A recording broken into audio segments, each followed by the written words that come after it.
What's going on, guys? MrUnderlay here, and I'm showing you the Elder Kings mod for the Crusader Kings 2 game, which, if you haven't seen yet, I've posted many videos so far about it, but I thought I wanted to vary it up a bit because I didn't want to stay completely on Crusader Kings.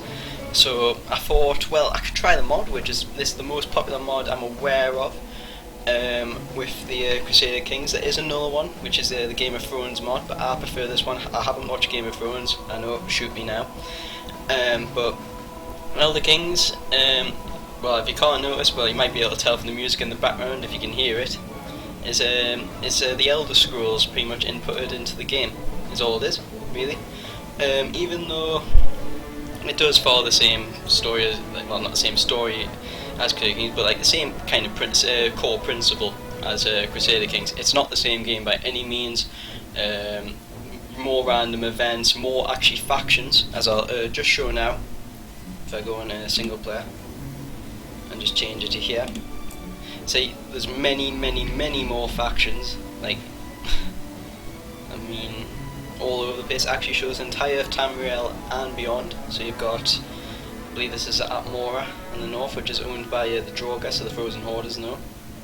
You've got to the west, east even, you've got the Saziki and Nanportan, the main factions, which in the Elder Scrolls game I believe were meant to have came over to Tamriel somewhere like in the first era possibly.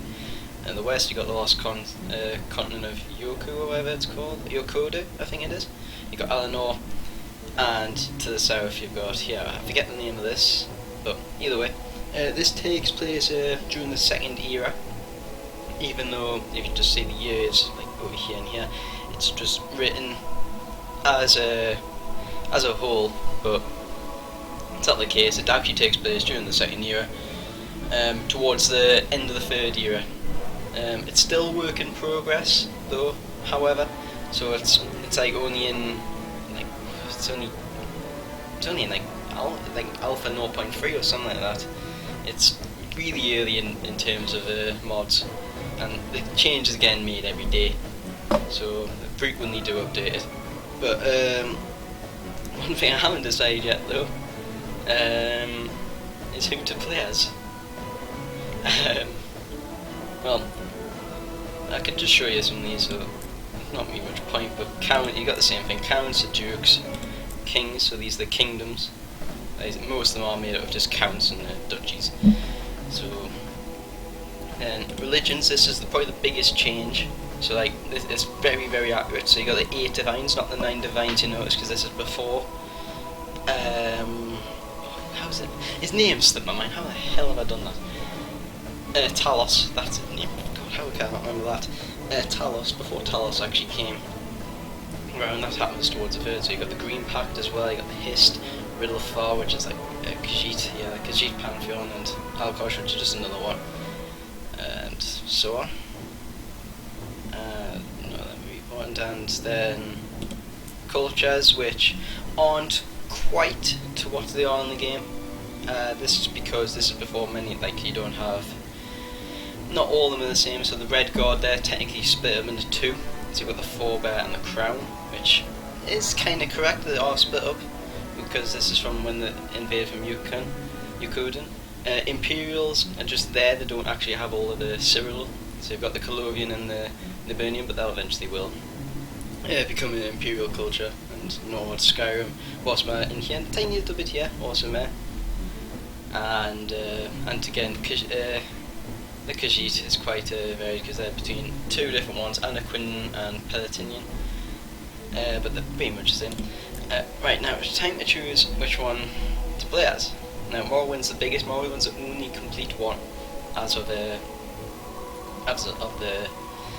start, like as it is in real game when you play the Elder Scrolls game. All the rest is just divided completely. However, if you do advance the time, so you'll notice change of advance here, Skyrim has started to appear, but very minor change. But if I change it quite a bit, so like advance a few hundred years, you'll see there, Cyrodiilic Empire. It's formed, and then I think that's as far as I go. Yeah, so Tamriel owns Alinor. This still's broken up, but this is pretty much when Talos is kind of a Tiber Septim even is a kind of thing in charge, where before he conquers the entire Tamriel. Though I don't want to start from that. I'm not too great. So I'll choose one from the very start, I think. One I do like playing as is Rehad. I do like playing as because one, they're a kingdom, but the expansionist opportunities are massive, really. Which and originally the first one I played out actually was Daggerfall, because Daggerfall is a very important city in the Elder Scrolls universe. So I thought I chose to play that. I'm tempted to play as a completely different one. Very tempted.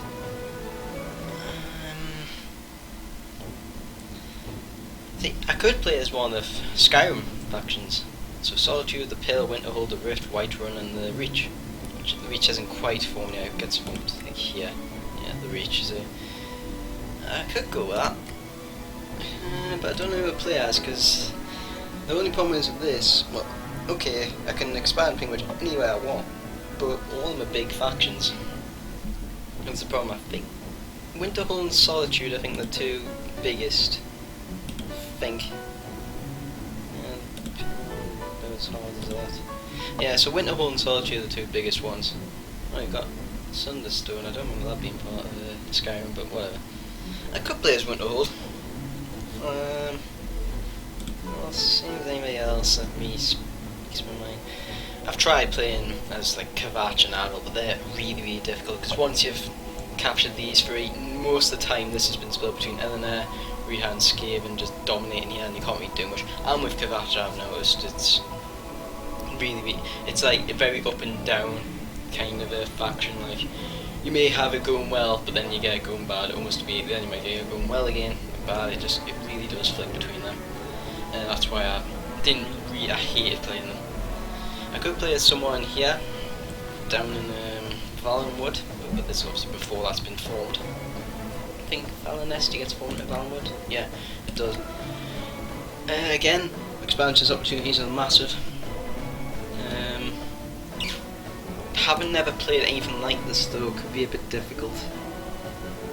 I don't know how my relation's going to be with anybody else. I'm leaning towards Winterhold, in all honesty. I'm leaning towards it. I'm going to play them. Yeah, I shall play them. Yeah, play. Okay, as you can see, it's very similar to Crusader Kings, because it also is based off the same engine, so you'd expect that. So you've got all these, but however, there are the council, as I'll just show now. It's pointless me showing you everything, because you already know that if you watch my Crusader Kings. If you haven't, go die and please watch it. If the council actually has different options now, for the most part, they are the same. For the Chancellor, pretty much the same. But you also got these markers as well, which means affect other countries. No example will be probably the court wizard. See, you don't have a court wizard, do you, in Crusader Kings?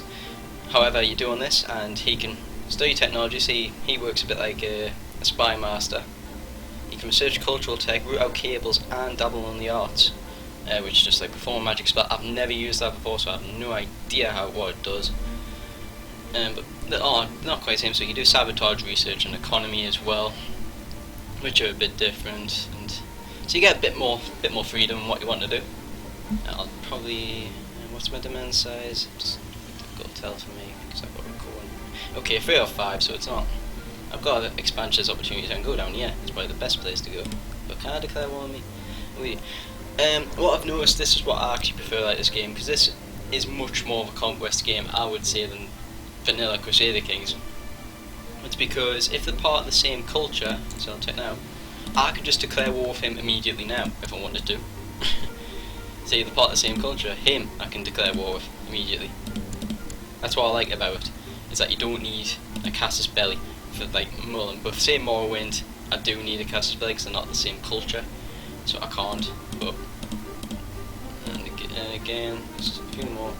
A lot of them I can go to war with, though. However, but first things first, actually, Right, okay, rule unmarried, any ambition, so I'll give him married. What's he called? King Ragnar the First of Windle. He's 42. He's got one child who's a fucking bastard.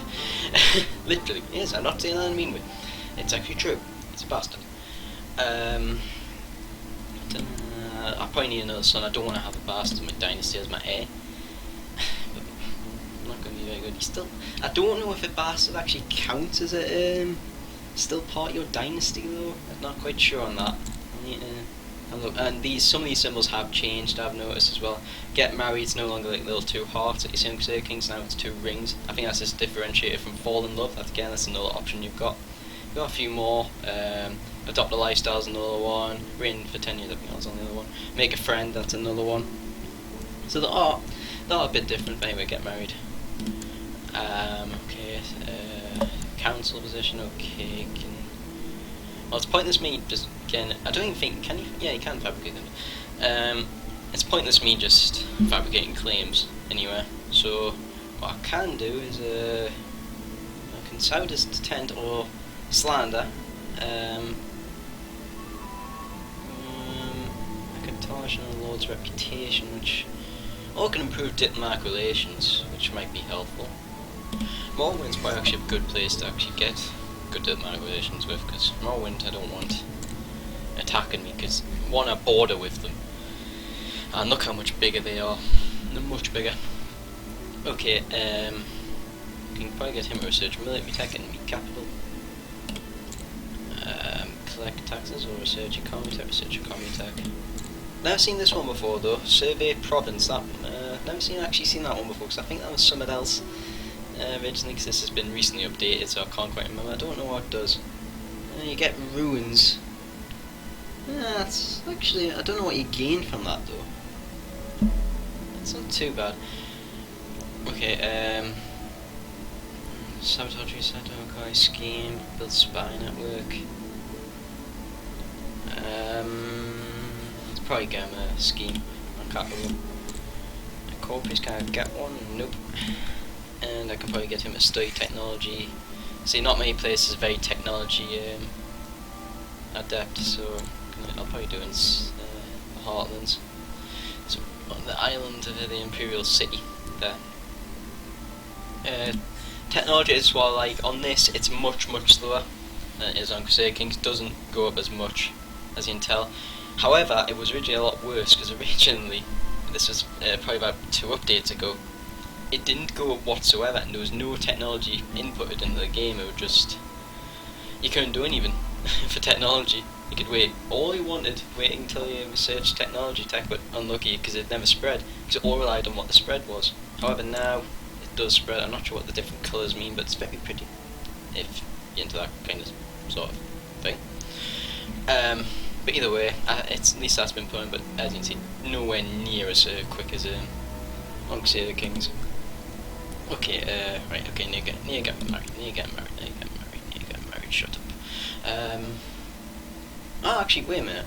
Oh, he's not my heir. My half brother's my heir. Okay, that's actually not too bad. That's not too bad. I was worried for this. Okay, arranged marriage. A lot of the time in this as well, it's not very effective marrying somebody that's not from your like culture, because you don't. Well, one, a lot of the time they don't even bother marrying you.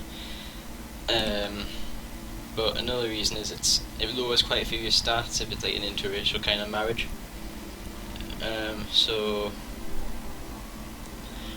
Okay, find characters. Search all women. Not prison. Not married. My religion, yes. Religion, yes. I could check my culture, but Duchess as such, that's not quite known. Duchess of Shading, though. It's actually alright. That's another thing as well. It actually lists your race as well. It's not right to do that on Crusader Kings, that's why they haven't done it.